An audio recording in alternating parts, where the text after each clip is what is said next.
పాయకరావుపేట నియోజకవర్గం నక్కపల్లి గురుకుల పాఠశాలలో హోంమంత్రి వంగలపూడి అనిత ఆకస్మిక తనిఖీ చేశారు. హాస్టల్లో విద్యార్థులకు అందుతున్న సౌకర్యాలపై మంత్రి ఆరా తీశారు. విద్యార్థులకు అందించే భోజన పదార్థాల నాణ్యతను స్వయంగా పరిశీలించి విద్యార్థులతో కలిసి భోజనం చేశారు. స్కూల్లోకి వెళ్లి విద్యార్థుల యోగక్షేమాలు అడిగి తెలుసుకున్నారు. విద్యార్థులు చదువులతో పాటు క్రీడల్లో కూడా రాణించాలని హోంమంత్రి అనిత సూచించారు. ప్రతి విద్యార్థి చదువుల్లో రాణించాలని దిశానిర్దేశం చేశారు.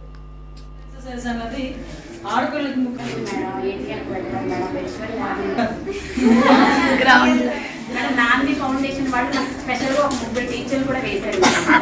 ఈవినింగ్ ఆడిస్తున్నారు ఎందుకంటే అది ఈరోజు అనుకోవచ్చు ఆడుకోవడ అది ఫిజికల్ ఎక్సర్సైజ్ అన్నది ఆడుకోళ్ళకి ముఖ్యంగా ఫర్దర్గా ఎటువంటి కాంప్లికేషన్స్ రాకుండా ఉంటాయి.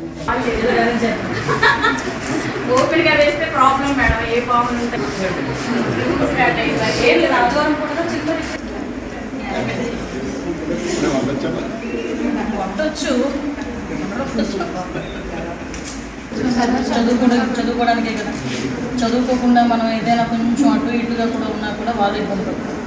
హ్యాపీగా చదువుకోండి, మంచి మంచి ఉద్యోగాలు ఉన్నాయి, పాలిటిక్స్ కూడా ఉంది కదా. మీరు బయటకు వచ్చేటప్పుడు స్టేట్మెంట్ వచ్చేది ఇక్కడికి అందరికి ఎక్కడ ఉద్యోగాలు ఉంటాయి. మీరు చక్కగా డిగ్రీకి వచ్చే టైంకి స్టేట్మెంట్ వస్తుంది.